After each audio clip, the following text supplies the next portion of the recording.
lights are not too bright in the background on the chandelier. It's beautiful. There we go.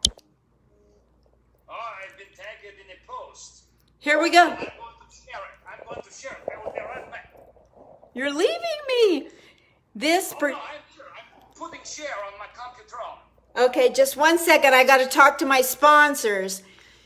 The people who are paying for this actual time of this interview are Jeffrey Peterson, the 420 comic, and Kevin Davis, the Marine of Comedy. So get on social media, look at my last post about Kevin Bennett, because Kevin Bennett is being sponsored by his good buddy Jeffrey Peterson, and I don't even know if he knows Kevin Davis, the Marine of Comedy. Now, where did Kevin Bennett go? I'm here. Hold on. I'm sharing it. Act like bad style from the 80s. Hi. Hello, how are you doing? It's nice to meet you on the digital interwebs. Is that an accordion? Go ahead, yes. Hit me with your best shot. Fire away. Is that an accordion? That is correct. Unless I'm being from Scotland, in which case it's French bagpipes. As I said, I do one-liners and puns. I used to do a Scottish character, and he would be like, "Hello, blackberries," and as I prefer to call it, "wee grapes." I have to go back to the French. There is a distinct difference, you know. There's in the office below here because they're getting an earful presently. This quarantine has messed up all of my shenanigans. Anyway, nice to meet you, Linda. Nice to meet you, Kevin Bennett. What's going on? I am just trying not to go mad from boredom in Wyoming during this social distancing crisis. I had to come all the way from South California, and I had already made the distance from France because they really shit the bed on this one, I'll tell you what. Way over here at Wyoming, you know, they've been social distancing since like what, 1865? It's the healthiest state in the union, and that's not even a joke if you go on worldometers.com. As to the face masks, I mean, they're using broads because they ran out of N95 masks. I've been using those to breathe through on my own for years. I don't know. It's not a big switch for me. This right here, it's actually the Japanese bra. Michelle Malizaki said that in a show recently. It was very funny, so that's not mine. That is hers. I thought it was a yarmulke, a misplaced yarmulke. It's a midget yarmulke, that's correct. I had to drop kick one of those guys. I stole his yarmulke. It was a double crime. Not only was he Jewish, he was midget. I am not in good standing in Little Israel. If you didn't know, that's what they call a certain region of Southwest Hollywood. I'm making that up. It's kind of true at the same time. So I'm actually very pro-Israel, but that joke was there. So what can I say? If we're doing more topical humor, Jeffrey Epstein didn't kill himself. Didn't? Kim Jong-un. Anyway, what's your story, Linda? I started comedy 6 years ago, and I did it so that I wouldn't want to kill myself because my daughter didn't want to talk to me. So instead, I go around and make people laugh, like veterans, battered women, homeless people in shelters. That's my main thing, and I've taught. I love comedy, and it's given me a whole new life. Well, I tell you what, you have found a good friend in Jeffrey Peterson. He's a sweetheart. Isn't He's one of my favorites. He is the good dude. Similar reasons. I was depressed. I got a DWAI, and I was like, well, as long as I'm already a substance abuser, I might as well laugh at myself. That was in 2011. Here I am today. I actually live in an RV with 2 cats. What? No, I'm kidding. I had to give one of them back. It wasn't mine. I stole it. My ATT joke.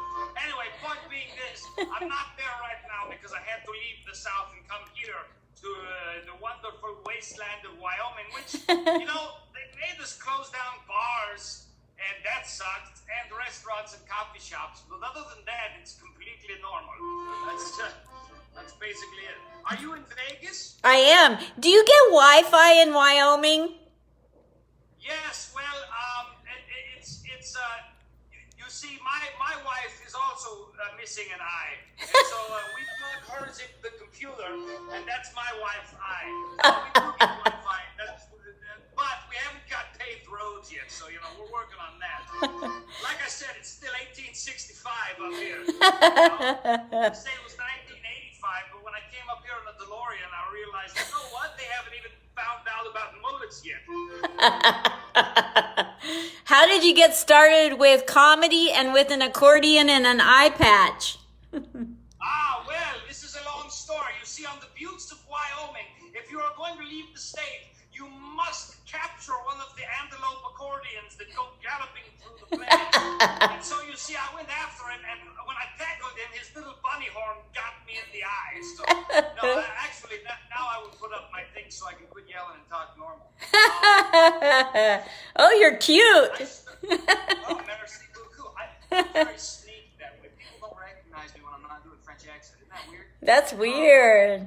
Yeah, as soon as I take off the thing, I'm a totally different guy, so I can be incognito without really doing anything. But I got a BA in theater. I was going to be an actor, and thank God I left that notion at the door. Maybe it'll come up later. When I was a kid, I told jokes in theater. I wanted to be an actor. I did a play called Picasso at the Le Pont Agile, which is written by Steve Martin, in which I played a dirty old Frenchman named Gaston. And it hit. I stole the show and didn't mean to because people laughed so. So I was like, ooh, that's something. But that was all in the back of my mind. So I get depressed. A gal leaves me. I wanted to get married. She wanted to play crotch hopscotch with any crotch she came across. We had our differences. Hold up, you're single? Yeah, I'm single. I'm Man. in an RV with a cat. It's not necessarily, not a lot of women beating down my doors, though you would be surprised how many are willing. I'm surprised. I feel like, that Woody Allen joke, when a girl wants to date him, he puts respect in her. Yes. And they're like, you would be with me, and I live in an RV? You got VD or something? What am I missing? No, there's some sweet gals. I used to be a bit of a Casanova, but I've learned that that's not good for your soul, so I take my time. And there's a lot of gals I like, but the spiritual element is what's most important to me. So, What are you looking for? What are you looking for in a woman? Top 3 things. 3 things. She's got to love God, and I mean that very seriously. Okay. I've got to be attracted to her, and that can be a lot of things. I've been attracted to this woman, most people are not. And I've got to like her personality. That's it. Little boobs, big boobs. I don't care. Good personality, God. I'm attracted. That's it. So redhead, blonde, brunette. I don't care. Just those 3 things, and you would be astonished at how hard. I always get 2 out of 3 every time. Wow. It's the quickest. Anyway, okay, back to you. Oh well. So I was. I got the DUI. There was this gal I thought was going to work out, and I was wrong because of the spiritual element. Yeah. She wasn't the most attractive, but I was. I could look at the soul, and hers was rotten, and I didn't know that. But so I was depressed. I got a DWAI, and I've been looking for comedy down in Colorado because when I moved to Colorado originally, I had been working at the coal mines to pay off that theater degree, and I prayed over a point. I said, heads, I keep working at these mines, make up enough money and go to California, or tails, I finish out my commission with this mine that wasn't going to let me stay on any longer, and I go to Colorado, and it came up tails, so I went to Colorado. Yeah, right? Well, I prayed over it, though, so it wasn't the point. I was like, God, I don't know. These both seem like good alternatives. So I went to Colorado, and while I went looking for comedy, couldn't find it, so I gave up. And then a couple of years later, I got depressed and got a DWAI, and my good friend Reese Jenigas, who I'm arguing with online because we're politically different, he told me to look at this place called Hodie's Half Note. A guy named Bob Gaudette was running a mic there. So I went there on a Monday, and sure enough, there was a mic, and I watched these guys, and I thought, you know what? I think I can do this. So the next week, I came back with a Scots character, and I pretended to be from Scotland, and I used the line, I love blackberries, and as I prefer to call them, grapes, and then I broke out into Scotland, and I said, so I bet you didn't expect that shit, did you? I'm like the invisible man having an orgasm. You didn't see me coming. I still use was for my first set ever at comedy. And I did that for about 9 months, and I developed 15 to 20 minutes of material going in and out of characters. Then I ran into a guy. He was a fake Scotsman. I'm not going to say his name, but he's a very funny man. He's very talented, but he gets off on lying to people. That's just how he is. So In real life? in real life, he gets off on lying to people, and he's a hilarious comedian. Wow. He doesn't have to, and he would be he just doesn't have to do it, but he likes it. So he lied to me about being from Scotland, and I believed it because I was dumb. I was on the road with him for 3 months. Inside the first month, I realized he was lying to me, but I was barely a year in, so I just kept with him. But anyway, before we got on the road, I realized I can't do this Scottish character anymore. There's already a guy out there headlining with him, so I had to divert. So I was thinking, what could I do? And I wrote this idea because I remembered from college how funny Gaston was, and so I wrote an acronym for French accent, which is my character you just saw. And that acronym is François, Raphaël, Edgar, Norbert, Celestine, Herbert, Absalom, Quarantine, Clement, Emmanuel, Nathaniel, Telesphore. This was a expert from accent. And I don't do that joke very much anymore, but the original idea was he was going to be this really boring bureaucrat that just told these basic stories like he has trouble with the copier and he describes it like he's a pirate on the high seas. And that's kind of funny, but it's a little weak. Well, here's what happened. God gave me a French accent. I really do. Because what happened is I was working at IBM at the time, and my parents wanted to send my brother to Colorado to go to high school, and they wanted me to chaperone for him. I didn't want to do it. But then I had a change of heart, so I decided to be a chaperone, and so I had to move. And while I was moving, I had a keyboard with an AC/DC adapter, and it was leaned against the wall, and the weight of the keyboard, because it was an old keyboard, broke the AC/DC adapter. So I had to get it fixed. So I sent it off to the place to get fixed, and while I'm moving, I'm like, oh, here's this accordion I got for Christmas. I haven't done anything with this. I'm thinking, oh, what about French accent? And then I had this eye patch because I played Snake Plissken for Halloween that year. So I thought, oh, that would be funny with an accordion. And then I had this beret lying around, and I started writing one-liners in my basement in the basement where I was moving to, and it made me laugh. So the next Monday at Hodie's Half Note, I tried the character out, and that first set is actually on YouTube. Wow. And it, at the time, it was one of the funniest sets I've had. Looking back, it was okay. Yeah. At the time, it was really funny. And within a month and a half, 2 months of that, I got my first $20 paid gig. And that was 2011 to 2012. Yeah. And then in 2012, I went on the road with that guy, and I learned how to really feature a headline, like go for 30 minutes to 45 minutes solid, and keep disparate audiences across the country laughing. So I'm thankful for the guy for the opportunity, but he cheated me by lying to me. So whenever I say I'm thankful for it, I'm going to include that because he did that. So that's what he gets. That's how if you're gonna steal from me through lies, okay, I'm gonna tell the truth about you. Nah.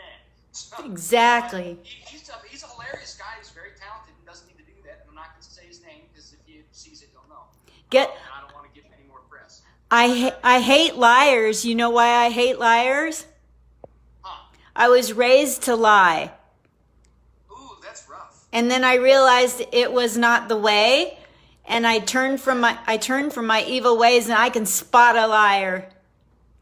Yeah, I'm okay at it. I wish I could spot them better than I've been able to.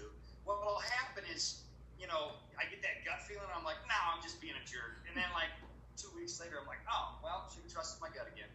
Hold on, I gotta move. Somebody's coming through.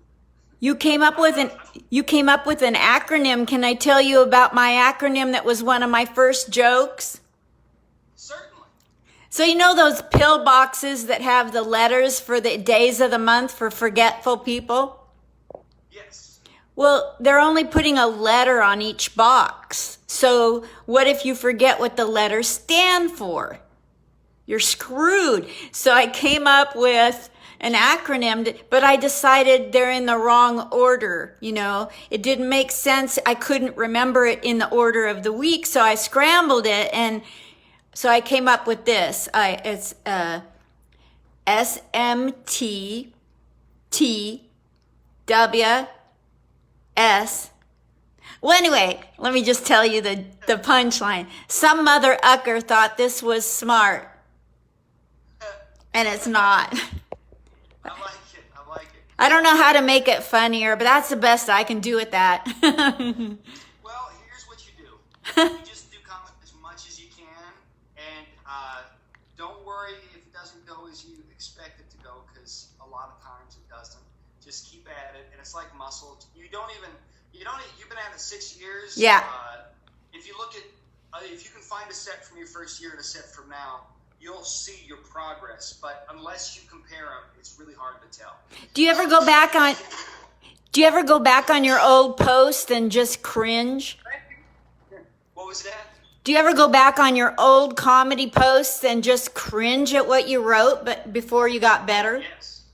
Isn't that painful? Yes. No, it's not pain. It is a little. It's like, oof, I didn't know what the heck I was doing then. But at the same time, it's like, hey, now I know. So what are some other characters or voices or impersonations or whatever the heck you do?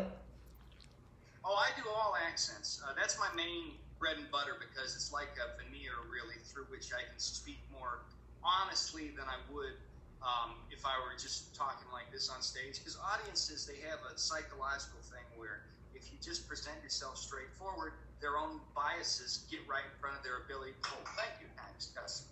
They get right in front of your ability to laugh. So to get past that, I do French accent. But I can do any character. If you want, I can be from India. I usually do that on one of my phone messages. I say, look, you ain't called the moment. Thank you for calling me, and they get a laugh. It's a very good Kabir Singh. Thank you very, very much. It is not politically correct, but who cares? It makes me laugh. If I want to be from Maharashtra, it's different. It's different sort of bearing of the way it speak. But I do very well. I date 3 girls, 1.5 girls from Maharashtra. My math capacity disappear when I do that. I'm from England, but I do this like talk back here, and suddenly it sounds like I've come from East London, right? Yes. That's different than John Lennon, you know. He's one of those lads from Liverpool, and messing it up. And of course, that's different from Australia, you know.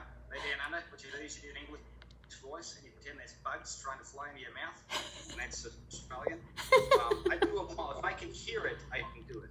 Wow, that's amazing and hilariously funny. What's the funniest thing you've ever encountered in your... How many years you been doing comedy? I started in 2011 in February. Okay. And how do you remember it was February? Because most men don't even know their anniversary. Well, I remember there was a gal I used to really like whose birthday was February 2nd. And so I always remember that time of year because I used to send her a present every on her birthday. I quit doing that a few years back. She went off in the high grass, you know, and what are you going to do? But so I always kind of know when it's that time of year just because of that, because I did that for so long. And I was depressed because it was right after I busted up with some other, well, she busted up with me to go play the crotch hopscotch. And what are you going to do? But I was depressed and I had gotten a DWAI. What is a DWAI, Kevin Bennett? DUI light. It's a driving while ability impaired. Basically, there's a line between the legal limit and over the legal limit, and if you're on that line, you get a DWAI. Oh. So that's what I got. Yeah, it wasn't fun. I went backwards through a McDonald's drive-through. That's kind of funny in retrospect. What happened is in Fort Collins, there's a McDonald's, and I've done it sober a couple times. It's just that the sign is before, well, actually the sign's after your turn-in. So you see the sign and you take a right, and that's the exit for the drive-through. And I've done it 2 or 3 times sober. This time it was a Friday night. I had a couple in me, and I didn't want to back out into traffic. So I just pulled all the way to the left of the line and motored on through and hopped the curb, and I knocked my mirror off on a vehicle in the line. So I made it to my apartment. While I'm frantically trying to glue the mirror on, I knocked on like 4 SWAT cars showed up, and you know, I'm an honest guy. I try to be, and I told them what I did because I'm an idiot. And I didn't realize the cops aren't my friend like that. They called me out the pokey, and I got a DWAI, and I didn't get a lawyer because I was really dumb. So when I got my start in comedy, I had to drive with an interlock device, and I had to ride my bike to and from Behody's Half Note just to do comedy. So I remember just about every month of that time very clearly because it was a hard time. I was really low at that time. I was very depressed, and what I'd have to do is I was working at IBM in Boulder, Colorado at the time, and so if I was going to get to work, it was January when they took my license, so from January to early February, I couldn't even do the interlock thing. So I had to ride my bike to the bus stop at 4 in the morning because it left at 4:45 a.m., and I had to take that bus all the way down to Boulder, which was about a 2-hour trip, and then I had to take it back. But thankfully, the bus coming back would drop me off right by my apartment, so I didn't have to ride, another 4 miles back. But in the morning, I'd have to ride down there, and it was so cold. It was -20 one morning. Wow. And yeah, it was freezing, no wind, like straight up -20.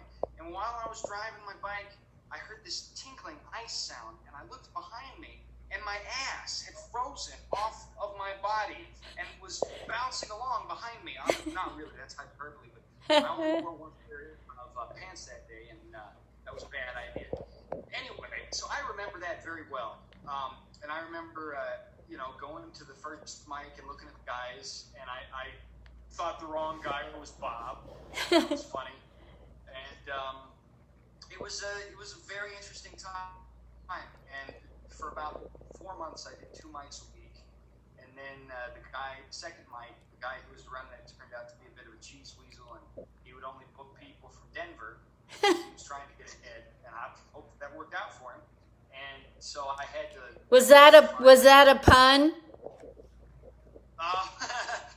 Incidentally, I do those accidentally. One time I was talking to a friend of mine, and I said, "Piano is my forte," and I forgot that piano was originally called the piano forte. But he remembered that, so he thought I was being clever. But I let him have it. I was like, "Yep, that's what I meant."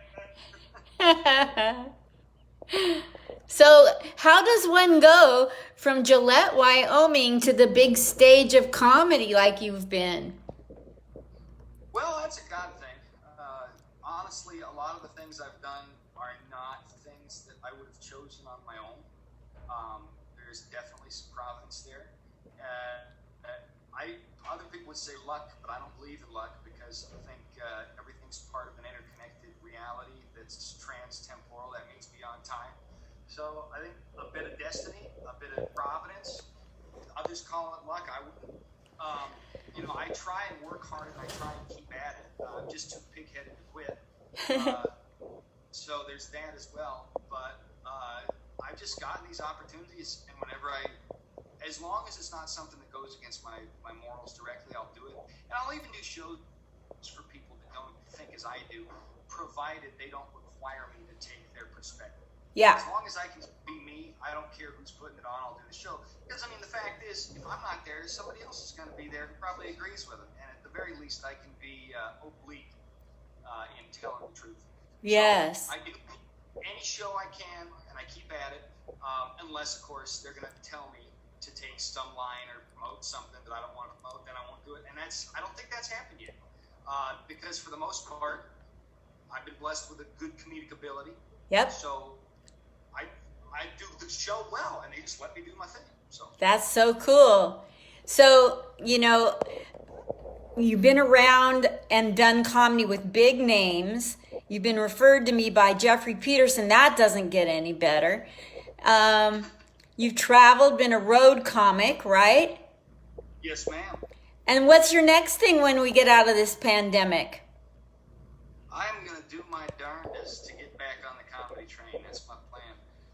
I'm waiting because I do the RV thing. Doing the RV thing allows me to go wherever the gigs are.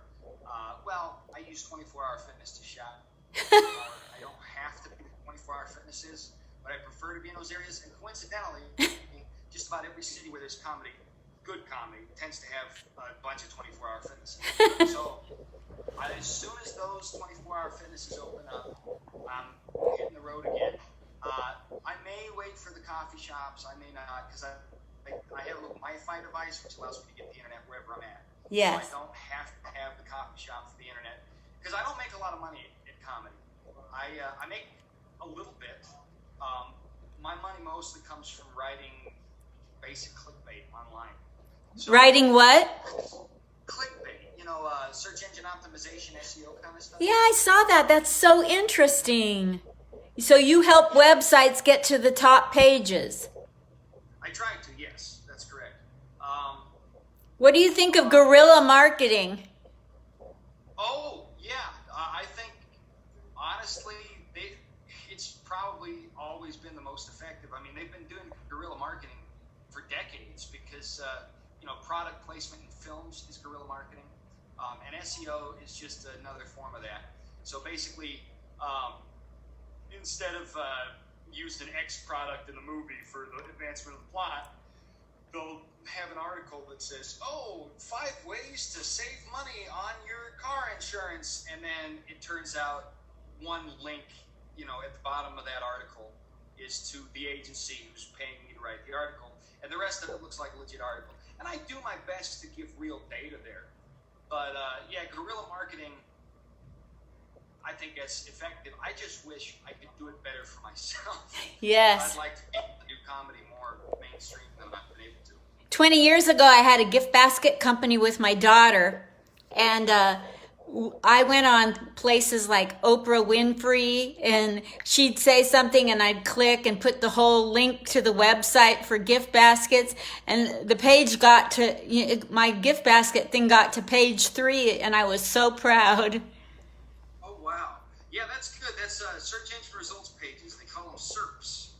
And the higher you can get on the SERPs, the better your ranking. The better your ranking, the more views you get. The more views you get, the more traffic. The more traffic, the more sales. It's something like if you get 100 or 1,000 views, you get like 1 sale on average. So the idea is obviously to get 300,000 views. Wow. Get them, that sort of thing. Wow. So clickbait. Let's get back to your clickbait. You get money for writing clickbait. So that's when people click, you bait them to click on a site? Sorry, what was that? I had an incoming call and it muted me. I just had to ignore it. That's okay. Can you explain to a novice like me what is clickbait? Clickbait is a website, or it's an article that has a title, and the title doesn't really match what's in the article. The title's to get you to click on it. Then you get to the article and you're like, oh, well, that wasn't. And I try and fulfill the expectation. Really, I'm doing a little better than clickbait, honestly. That's just the way I explain it, because most people, they're savvy about clickbait. They know what it is. So I try and use... What are you trying to say about me? Nothing. Sorry, Linda. I knew you'd say that. I knew you'd say that's not what I was trying to say at all. Yeah, when they call you up and say they're interested in clickbait, they're not like me. I get it.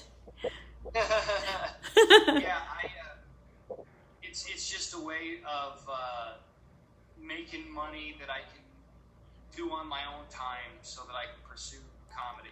And that allows you to have 1 cat and 1 stolen cat in an RV and stay near 24-hour fitnesses. Pretty much. Well, like I said, I gave the other one back. But Snickers, come here. I want to see your cat. Do you have an extra cat or dog? I want something to hug. Oh, it's like my Romeo. I had a Romeo like that. She's a sweetheart. She does not like being held, but she will put up with it for a few minutes. Yeah. She's a girl. She really doesn't like kids. It's funny because I've been home in Wyoming with my niece and nephew, and this cat literally chases the kids around. So you'll hear this little high-pitched 7-year-old voice go, ah, Stinky! And then you see her run past, and then the cat's chasing her around, you know? Hi, kitty, kitty, kitty, kitty, kitty, kitty, kitty, kitty, kitty, kitty, kitty. Hi, pretty kitty. Hi.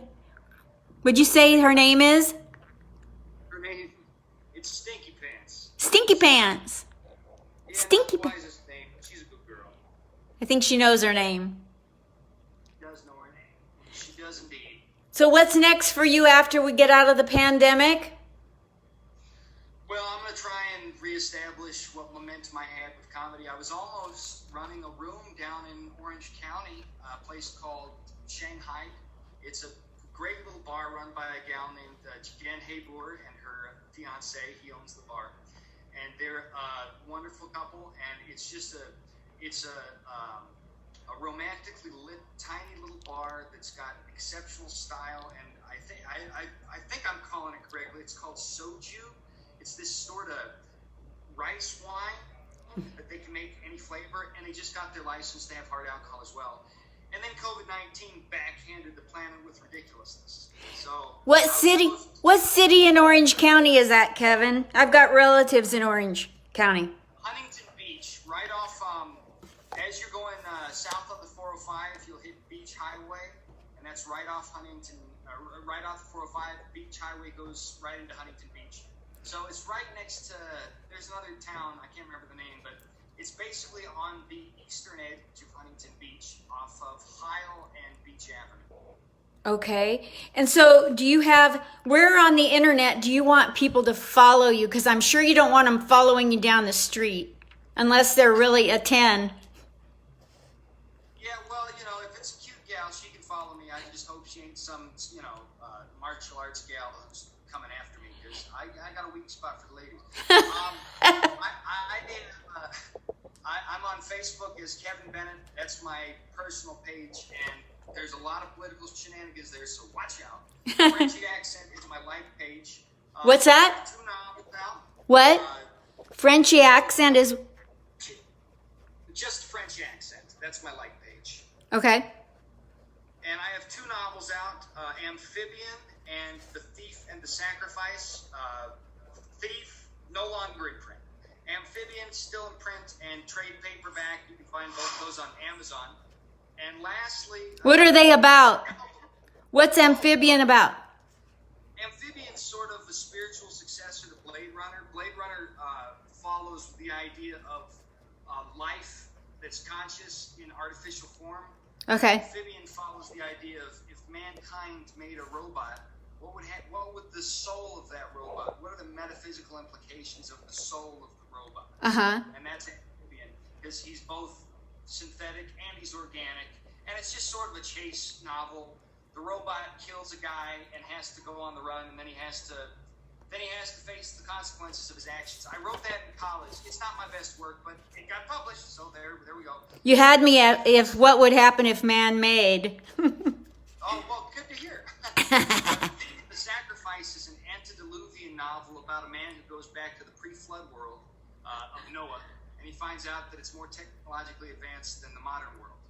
And it didn't sell well, and the publisher folded before I haven't made any profit on either of them, so I pimp them. But I do have an album out for comedy. Now we're talking. Yes, that's called I'm From Wyoming, obviously, by French Accent. I love it. Yeah, it's got some good stuff. That's an adult album, Mm-hmm. So it's more racy jokes, and they're older jokes. They're not my newest stuff. Racy meaning not PC. Right, not PC or PG, but the content I don't think is immoral. It's just it's not for kids. Yes. Where can people find that album? Anywhere online, Amazon, Spotify, Apple Music, YouTube. It's everywhere. So if you want to, it's an hour-long album, and it's got a couple of weird, trippy music tracks I tacked onto the end just for funsies. Mm-hmm. So that's I'm From Wyoming, obviously. I got it. French accent.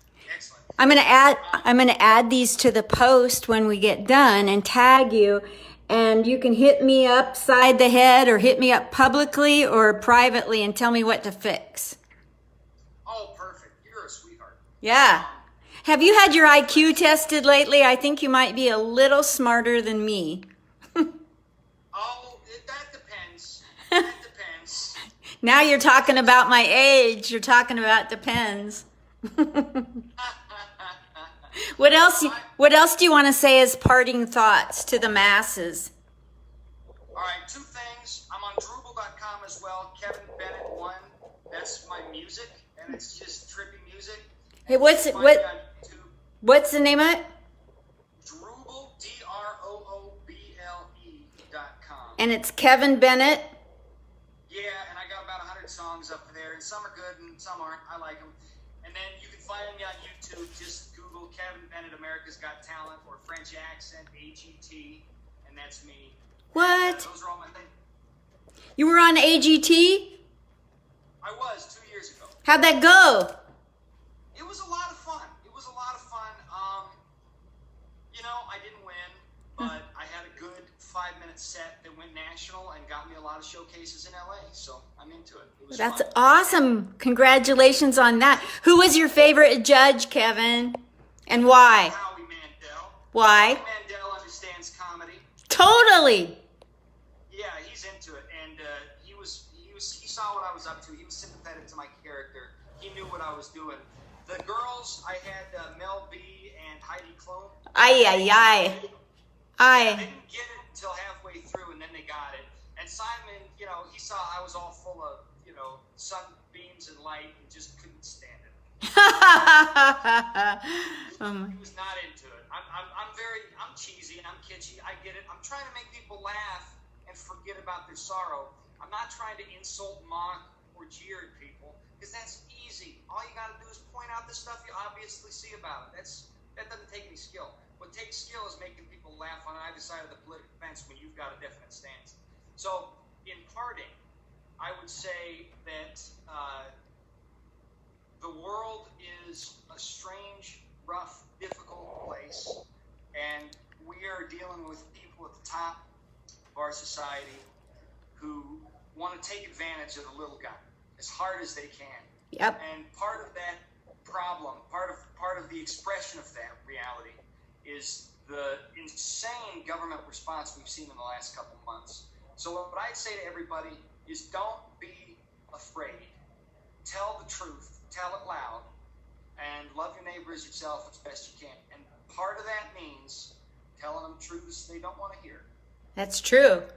You know, like I told you, I was raised to lie. And now since I've turned from my evil ways, when people ask me a question and I don't think it's going to be something they want to hear, I say, well, you know, I do the Jack Nicholson. Can you handle the truth? That's a good idea. That's wise. I should do something like that, because what I do is I just, yeah, well, you're wrong. Here's why. That doesn't always work. You've been a delight, and I just thank you so much for getting to know you. And Jeffrey Peterson was so cool to send you my way, and I'm happy as a clam. If I got to interview nobody but you the rest of the day, I'd be happy, but I'd be sad too, because I got some cool other people coming up. I love you a lot. I love you a lot. You rock. Thank you. Good luck on everything you're doing now and after this pandemic. Merci beaucoup, you too, and God bless you, Miss Linda Marcus Smith. I appreciate it. It's wonderful being on your show. Love you lots. Bye. I'm going to miss you. Bye.